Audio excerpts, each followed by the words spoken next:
Hello friends, आप लोग का स्वागत है मेरे यूट्यूब चैनल लर्न्स वे पर। दोस्तों, आज के इस वीडियो में हम मुख्य सेविका पद के अंतर्गत जो सिलेबस है उसमें हम preservation of nutrient while cooking, खाना पकाने के दौरान पोषक तत्वों का संरक्षण को स्टडी करेंगे। दोस्तों, यह सिलेबस का टॉपिक नंबर 14 है। इस टॉपिक का ये पहला लेक्चर है। इसके बाद भी और भी लेक्चर आएंगे। फ्रेंड्स, यदि आप मेरे चैनल पर नए हैं तो प्लीज़ मेरे चैनल को लाइक एंड सब्सक्राइब अवश्य कर लें। वीडियो देखने के बाद अगर आपको वीडियो अच्छा लगे तो एक अच्छा सा कमेंट अवश्य शेयर कर दें। फ्रेंड्स, इस लेक्चर के अलावा और भी लेक्चर मेरे यूट्यूब चैनल के प्लेलिस्ट में अपलोड किए गए हैं, तो आप वहाँ से भी बाकी जो सिलेबस के अंतर्गत टॉपिक है उसको भी आप स्टडी कर सकते हैं। इसके अलावा मेरे यूट्यूब चैनल पे MCQ टाइप क्वेश्चन को भी देख सकते हैं और वहाँ से क्वेश्चन की प्रैक्टिस कर सकते हैं। तो दोस्तों, आइए वीडियो को स्टार्ट करते हैं। फ्रेंड्स, इंट्रोडक्शन में क्या है दोस्तों? आदिकाल से मनुष्य अपनी भूख शांत करने के लिए कंदमूल खाता या जानवरों का शिकार करता था। जैसे कि हम लोग बहुत किताबों में पढ़े हुए हैं या अपने बड़ों बूढ़ों के मुँह से हमने सुना हुआ है। अचानक जब कभी एक शिकार आग में भून गया तो मनुष्य को अनुभव किया कि यह पका हुआ मांस ज़्यादा स्वादिष्ट था। उसके बाद से मनुष्य आमतौर पर पका हुआ भोजन ही ग्रहण करने लगा। सभी क्षेत्रों में तरक्की के साथ साथ मनुष्य को खाना पकाने की भी विभिन्न विधियां खोज निकाली और इसी के फलस्वरूप आज हम अपना भोजन विभिन्न तरीक़ों से पकाते हैं। जैसा कि हमने पढ़ा हुआ दोस्तों कि पहले लोग कच्चा जानवरों का शिकार करके खाते थे, उनका मांस, कंदमूल खाते थे। तो आज वो सब चेंज होते होते अब सभी लोग पका भोजन खाने लगे हैं और इसमें बहुत तरह के तरीक़ों का भी ईजाद हुआ है। फ्रेंड्स, भोजन पकाने का मुख्य उद्देश्य स्वादिष्ट एवं पौष्टिक भोजन तैयार करना होता है। अतः भोजन को पकाते समय बर्तन को खुला नहीं रखना चाहिए। खुला रखने से भोजन वायु के संपर्क में आता है, जिससे इसमें कीटाणुओं व धूल गिरने की संभावना बनी रहती है। अब भोजन की सुगंध भी कम हो जाती है जब हम उसको खुले में पकाते हैं। हमें हमेशा ढककर भोजन को पकाना चाहिए। फ्रेंड्स, भोजन को खाने से पहले पकाए जाने के कारण क्या है? दोस्तों, हम लोग भोजन पका के क्यों खाते हैं, उसका मेन कारण क्या है? जैसे कुछ भोजन मुलायम, नरम, आसानी से चबाने वाला व पाचनशील हो जाता है। जैसे हम जब भोजन को पकाते हैं तो वह मुलायम हो जाता है, नरम हो जाता है और आसानी से चबा सकते हैं।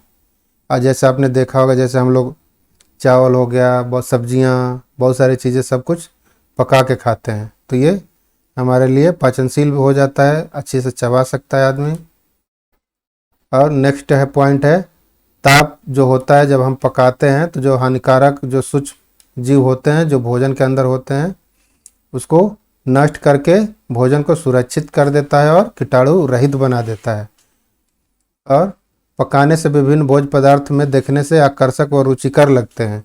दोस्तों, आप कटा हुआ भोजन देखिए, जो कच्चा है, आप पकाने के बाद उसको देखिए तो दोनों को देखने में आपको अलग अलग लगेंगे, लेकिन पका हुआ भोजन देखने के बाद अच्छा लगता है और उसका भी स्वाद बदल जाता है। तो पकाने से हम उसका स्वाद भी बढ़ जाता है और आकर्षक रुचि प्राप्त हम कर सकते हैं। आइए फ्रेंड्स, भोजन पकाने की विधियां। दोस्तों, ये तो भोजन का इंट्रोडक्शन, भोजन हम कैसे पकाते हैं, क्या क्या विधि है। फ्रेंड्स, आहार बहुत महत्वपूर्ण है। अपने आहार में ऐसी चीज़ों को शामिल करना चाहिए जो कि पोषक तत्वों से भरपूर हो। जैसा कि हम लोग पढ़ा है, किसी भी भोजन को पकाने के लिए सबसे महत्वपूर्ण चीज़ों में से एक है कि यह कैसे पकाया जाता है। दोस्तों, जैसे आप लोग खाना पकाते होंगे या कोई भी खाना पकाता है तो आपने देखा होगा सभी भोजन को एक जैसे नहीं बनाया जाता है, सबके तरीके अलग अलग हैं, टाइम भी अलग अलग लगता है। हम खाना पकाने के लिए कई तरीक़ों को आजमाते हैं। हर किसी का कोई विशेष डिश बनाने का अपना अलग तरीका होता है। पौष्टिक भोजन खाने के दौरान स्वास्थ्य और ऊर्जा के स्तर में सुधार हो सकता है। जिस तरह से इसे पकाया जाता है वह इसमें पोषण मूल्य को प्रभावित कर सकता है। लंबे समय तक पानी, गर्मी और प्रकाश के संपर्क में रहने से कुछ खाद्य पदार्थ विटामिन B1, विटामिन C और पॉलीफेनॉल्स जैसे पोषण मूल्य को खो सकते हैं। तो ये पकाने टाइम हमें ये सब ध्यान रखना चाहिए। फ्रेंड्स, जो भोजन पकाने की विधियां हैं, नम विधि द्वारा पकाया जाता है। इसमें है उबालना, धीमी आंच पर पकाना, भाप से पकाना या प्रेशर कुकर में पकाना। इस विधि को नम विधि बोलते हैं। दूसरा विधि है शुष्क विधि द्वारा पकाना। शुष्क विधि में फ्रेंड्स बेकिंग, भूनना, ग्रिल में पकाना, ये शुष्क विधि के अंदर आते हैं। और नेक्स्ट जो विधि है तेल या घी के में तल कर पकाना। तेल या घी में अपनी जिसमें रुचि होती है उसमें पकाते हैं। एक तो पहला होता है पूरी तरह से तलना, जैसे डीप फ्राई करना, और दूसरा होता है हल्के तेल में पकाना। तो दोस्तों आइए इसको हम डिटेल में स्टडी करते हैं। नम विधि द्वारा भोजन को पकाना। फ्रेंड्स, इस विधि में भोजन को उबलते हुए पानी में डाला जाता है या उबलते हुए पानी से निकालने वाली भाप में पकाया जाता है। इसी को बोलते हैं नम विधि द्वारा भोजन को पकाना। फ्रेंड्स, जो पहला पॉइंट था इसका उबालना। तो दोस्तों जैसे कि आप लोग यहाँ पिक्चर में देख रहे हैं, एक इस बर्तन में यहाँ बहुत सारी सब्जियाँ रखा गया है। सब्जियों को पानी के अंदर रखा गया है और उसको पकाया जा रहा है। और आप देख सकते हैं कि पानी उबल रहा है। तो इसी को बोलते हैं उबालना। इसमें जो भी हमने सब्जी डाल रखा है तो वो अच्छी तरह से पक जाएगा। तो इसको उबालना विधि बोलते हैं। उबालने के लाभ क्या है? उबालना भोजन पकाने की एक सुरक्षित तथा साधारण विधि है और इससे भोजन जलता भी नहीं है। यह विधि भारी मात्रा में भोजन पकाने के लिए उपयुक्त होता है। जब हमें बहुत ज़्यादा भोजन बनाना होता है तो उस टाइम पे इस विधि को हम लोग यूज करते हुए हैं। उबला हुआ भोजन सुपाच्य भी होता है। जो उबला हुआ भोजन होता है वो अच्छी तरह से पच जाता है और नुकसानदेह भी नहीं होता है। दोस्तों, इसकी हानियाँ क्या हैं उबालने की? उबालने की विधि में उबाले गए पानी को फेंकने के साथ जल में घुलनशील पोषक तत्व भी नष्ट हो जाते हैं। जब हम सब्जी या किसी भोज्य पदार्थ को पानी में उबालते हैं तो उसके जो विटामिन होते हैं निकल के पानी में घुल मिल जाते हैं और उबालने के बाद हम उस पानी को फेंक देते हैं। तो ये उबालने के कुछ हानियाँ हैं। कुछ लोगों को उबला हुआ भोजन पसंद नहीं आता है क्योंकि वह अधिक स्वादिष्ट नहीं होता। उबले हुए भोजन के कुछ स्वाद लाने के लिए उसमें नींबू या कुछ मसाले डाले जा सकते हैं, जैसा आप लोगों ने देखा होगा या बहुत लोग ऐसा करते भी होंगे। तो आइए अगला देखते हैं। नेक्स्ट विधि हम लोग देखे थे दोस्तों धीमी आंच पर पकाना या इसको सिझाना भी बोलते हैं। दोस्तों यहाँ पे आप देख रहे हैं गैस पे चूल्हे पे एक बर्तन रखा हुआ है। यहाँ पे हाई से लो पे किया गया है आंच को। तो दोस्तों जब ये आंच धीमी में होती है तो जो उसमें भोज्य पदार्थ पक रहा होता है उसको बोलते हैं धीमी आंच पर पकाना। दोस्तों इसका लाभ क्या है? धीमी आंच पर पकाने से भोजन के रस यथावत बने रहते हैं और भोजन स्वादिष्ट होता है। इस विधि में भोजन के पोषक तत्व भी बच जाते हैं।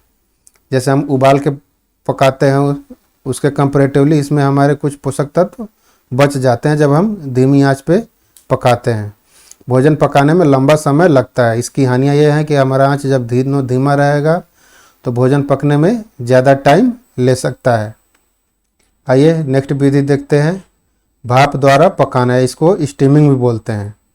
दोस्तों जैसा आप लोग यहाँ पे देख रहे हैं, बहुत लोग जैसे इडली हो गया, नूडल्स हो गया, या जहाँ बाहर लोग ये सब आपने देखा होगा, जो लोग मोमोज वगैरह खाते हैं वो इस विधि का उपयोग ज़्यादा करते हैं, स्टीमिंग विधि का।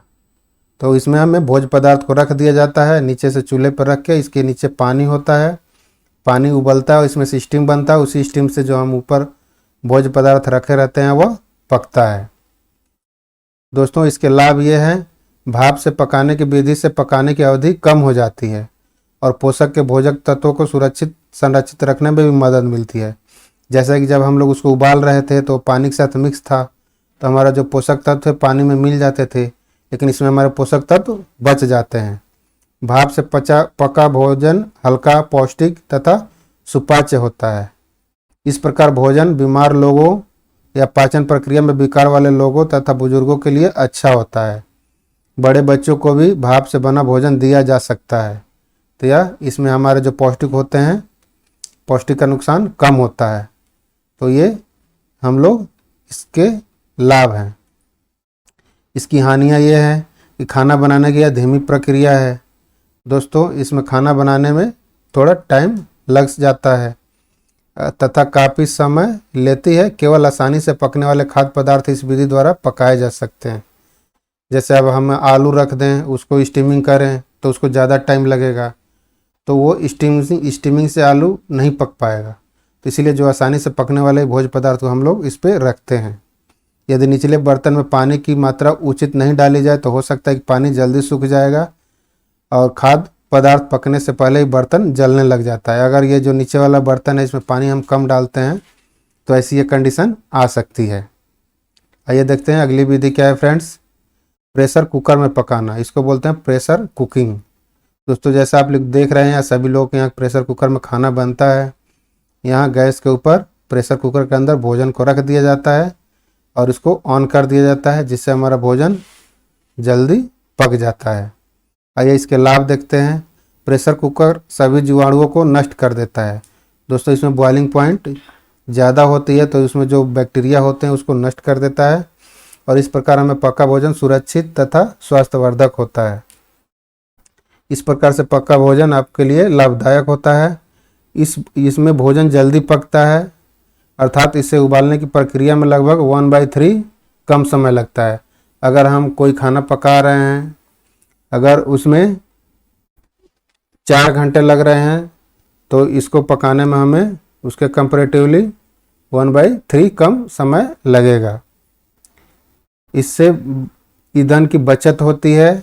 प्रेशर कुकर में विभाजक का प्रयोग करके एक ही समय में अनेक भोज्य पदार्थों को पकाया जा सकता है।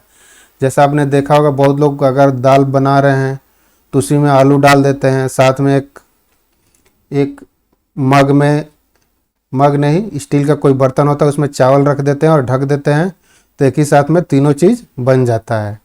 यहाँ पकाते समय भोजन को पानी में डुबा कर रखने की आवश्यकता नहीं होती है और इसमें जल में घुलनशील विटामिन और खनिजों की भी हानि नहीं होती है, क्योंकि ये ढका रहता है और जो जल में घुलनशील पानी वगैरह होता है वह जो इसमें भोज्य पदार्थ होता है उसके द्वारा सोख लिया जाता है या ऑब्जर्व कर लिया जाता है। हानियाँ, यदि भोजन को लंबे समय तक पकाया जाए तो अपना रंग रूप खो देता है और वह जल भी सकता है। इसके लिए हमें ये ध्यान देना चाहिए जब हम प्रेशर कुकर में खाना बनाते हैं। तो आइए देखते हैं अगला पॉइंट। इसमें the boiling point of liquid increase with the increase in the pressure and vice versa. दोस्तों इस प्रेशर कुकर का मेन बेनिफिट ये है कि जो उसके अंदर जो भोज्य पदार्थ है, हमारा जो बॉइलिंग पॉइंट है, जो पानी है उसके अंदर होता है वह इंक्रीज हो जाता है, क्योंकि इसके अंदर हमारा प्रेशर बनता है। या इसके जस्ट उल्टा अगर हमारा प्रेशर नहीं बनेगा तो बॉइलिंग पॉइंट हमारा कम हो जाएगा। इन्हें pressure cooker steam is not allowed to escape out. इसका मतलब हुआ कि जो प्रेशर कुकर होता है उसमें हमारी जो स्टीम होती है वो बाहर नहीं निकल सकता। जैसे हम लोग कढ़ाई में खाना बना रहे हैं या पतीले में खाना बना रहे हैं तो उसमें जो हमारा प्रेशर होता है स्टीम का वो बाहर निकल जाता है, लेकिन इसमें हमारा बाहर नहीं जाता है। आगे लिखा है the vapour pressure on water inside become 1.75 times the atmospheric pressure. दोस्तों जो प्रेशर कुकर का जो अंदर प्रेशर जो होता है, जो बाहर का जो प्रेशर होगा उसके 1.7 टाइम्स ज़्यादा होता है उसके भीतर में। इसलिए हमारा खाना क्या होता है, जल्दी पक जाता है और हमारे जो मिनरल्स होते हैं, प्रोटीन्स, विटामिन्स वगैरह वो वेस्ट नहीं होते हैं। So water is boiled at 120 degree centigrade. दोस्तों इसके जो अंदर जो पानी होता है वह 120 डिग्री सेंटीग्रेड पे उबलता है, इसीलिए हमारा खाना जल्दी पक जाता है।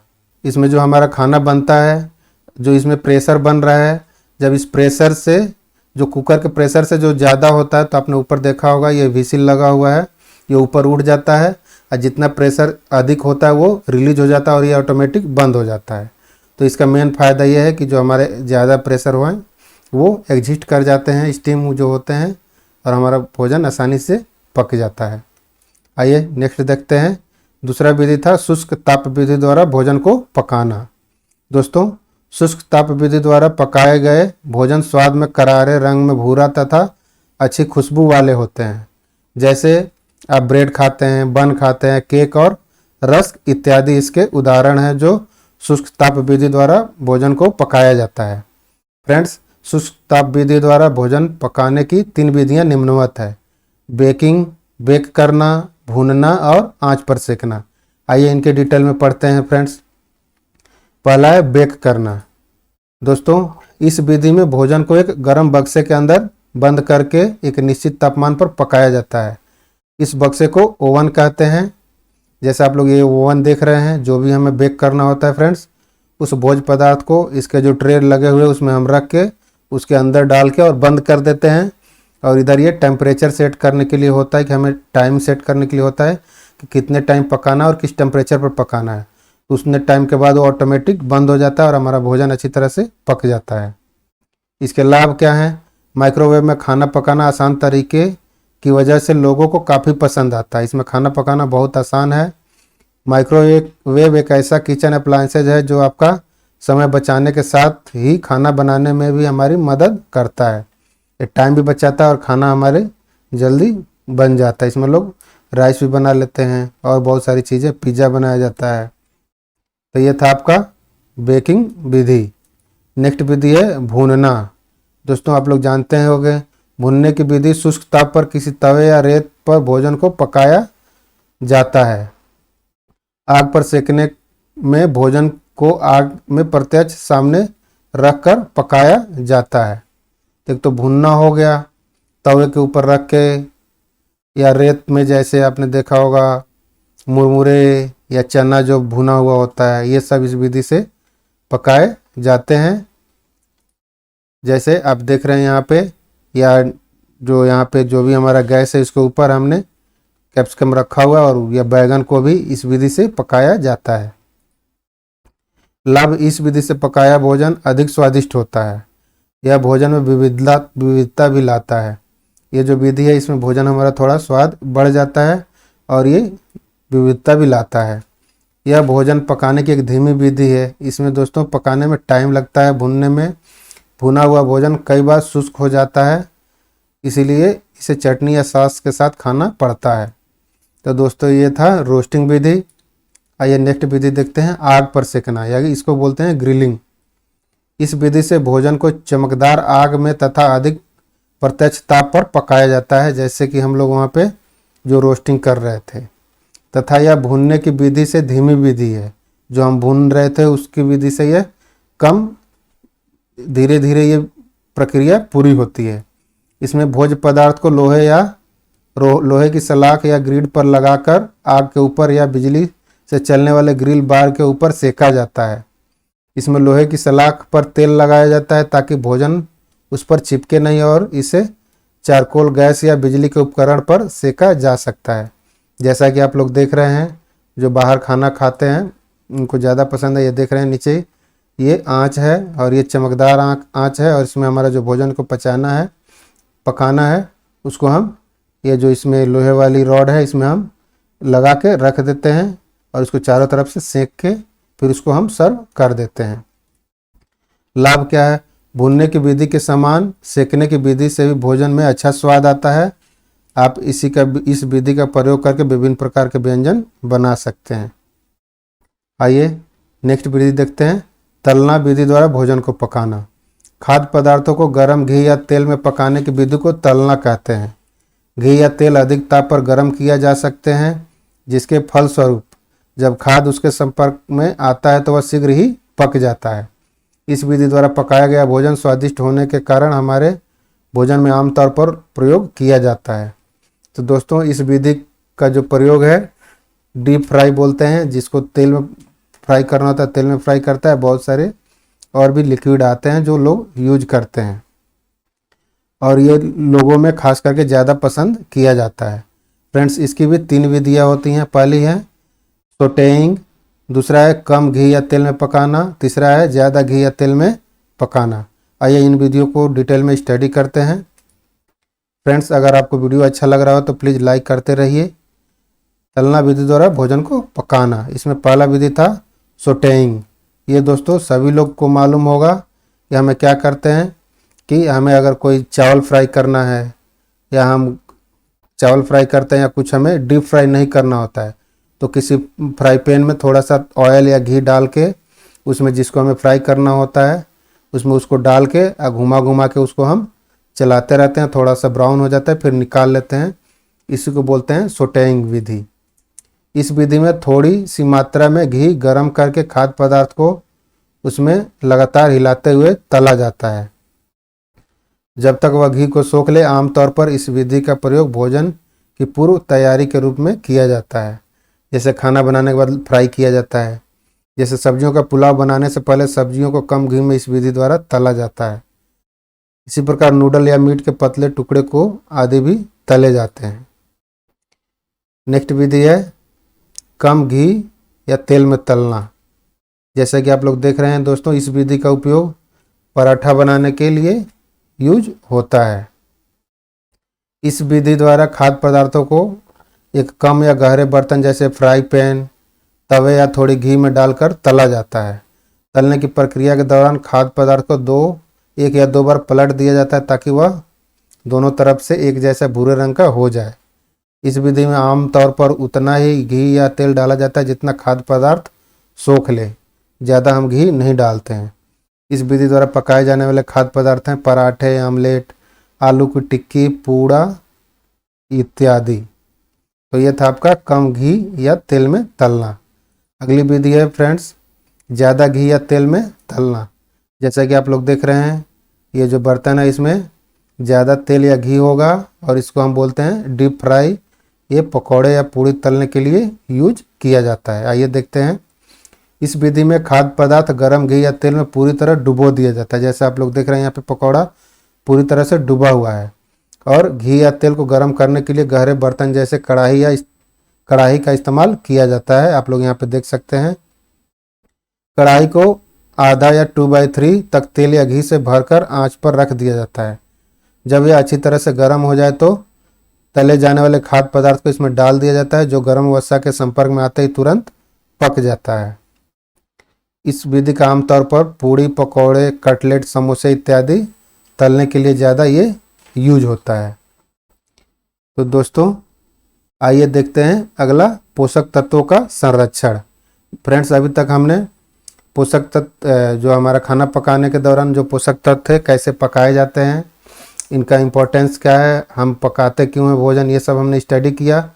हमें क्या करना है पकाते वक्त हमारे भोजन तत्व हमारे क्या रहे संरक्षित रहें, उसको हम स्टडी करते हैं।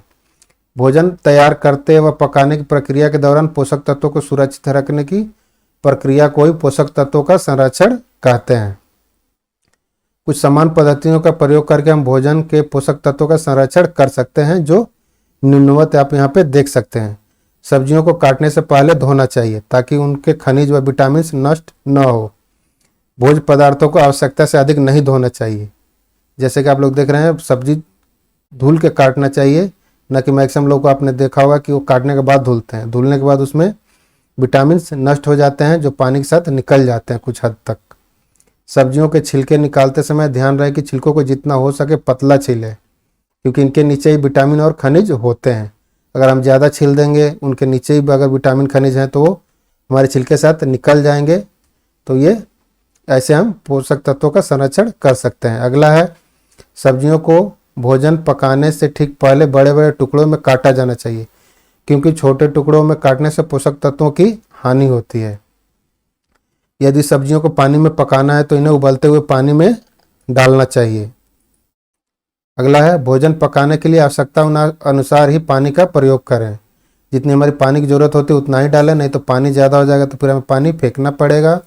जो भोजन के फिर विटामिन क्या हो जाएंगे पानी में मिल जाएंगे, वो बाहर हमारे साथ पानी के साथ निकल सकते हैं। अतिरिक्त बचे पानी को फेंके नहीं। इस अतिरिक्त पानी का प्रयोग दूसरे भोज्य पदार्थ पकाने के लिए किया जा सकता है। जैसे बहुत लोग दाल बनाते हैं, अगर इसमें पानी ज़्यादा हो जाता है तो दाल से पानी निकाल कर फेंक देते हैं, तो उस पानी को फेंकना नहीं चाहिए। उस पानी को रख दीजिए, जब आप आटा गूँथें तो उसमें डाल के उस पानी का आप उपयोग कर सकते हैं। भोजन पकाते समय खाने वाले सोडे का प्रयोग ना करें। भोजन पकाते समय इमली या नींबू के रस के प्रयोग से विटामिनों के संरक्षण में सहायता मिलता है। अगर भोजन पका रहे हैं तो उसमें इमली या नींबू डाल दें तो उसके पकने में ज़्यादा हमें सहायता मिलती है। चावल पकाते समय उतने ही पानी का प्रयोग करें जो पकाने की प्रक्रिया के दौरान अवशोषित हो जाए। जैसे कि आप लोग गाँव में देखे होंगे, लोग खाना बनाते हैं, चावल पकाते हैं, पकाने के बाद उसमें से उसका जो गाढ़ा पानी होता है जिसको माड़ बोलते हैं उसको निकाल देते हैं। तो निकालने के बाद चावल का जो पौष्टिक तत्व होता है वो माड़ के साथ निकल जाता है और उसको लोग पशुओं को खिला देते हैं। तो आप ये ध्यान रखें कि उतना ही पानी डालें जितना कि अवशोषित हो जाए। आइए नेक्स्ट देखते हैं। ऐसे बर्तन में भोजन पकाएं जिसका ढक्कन अच्छी तरह से बंद होता हो। जब आप बिना ढक्कन के भोजन पकाते हैं तो इसके अधिकतर पोषक तत्व नष्ट हो जाते हैं। तो हमें भोजन को अच्छी तरह से ढक के पकाना चाहिए जिससे हमारे पोषक तत्व नष्ट ना हो। नेक्स्ट है, भोजन को आवश्यकता से अधिक नहीं पकाना चाहिए क्योंकि इससे अधिकतर पोषक तत्व नष्ट हो जाते हैं। कोई भी भोजन जितना जल्द जो उसके रिक्वायरमेंट है या जितना टाइम लगता है उतनी देर ही पकाना चाहिए, क्योंकि अगर ज़्यादा देर तक हम उसको पकाएंगे तो उसके जो पोषक तत्व हैं वो नष्ट हो सकते हैं। पोषक तत्वों के संरक्षण के लिए भोजन पकाने की इस विधि का प्रयोग करें जिसमें भोजन तीव्रता से बनता हो। दोस्तों, जैसे हमारा भोजन जिस विधि में जल्दी से बनता हो उस विधि का हमें उपयोग करना चाहिए। अगर ज़्यादा टाइम लगेगा तो हमारे पोषक तत्व ज़्यादा नुकसान हो सकते हैं। तो दोस्तों, ये था आज का लेक्चर, खाना पकाने के दौरान पोषक तत्वों का संरक्षण। दोस्तों, आज का मेरा वीडियो आपको कैसा लगा? दोस्तों, अगर अच्छा लगा हो तो एक प्यारा सा कमेंट कर दीजिए और ये वीडियो अपने फ्रेंड्स को भी शेयर कर दीजिए जो वो भी इस टॉपिक को स्टडी कर सकें। और आप हमें टेलीग्राम पे भी ज्वाइन कर सकते हैं, वहाँ पे आपको नोट्स मिल जाएगा। तो चलिए आपसे विदा लेते हैं। Thank you for watching. धन्यवाद।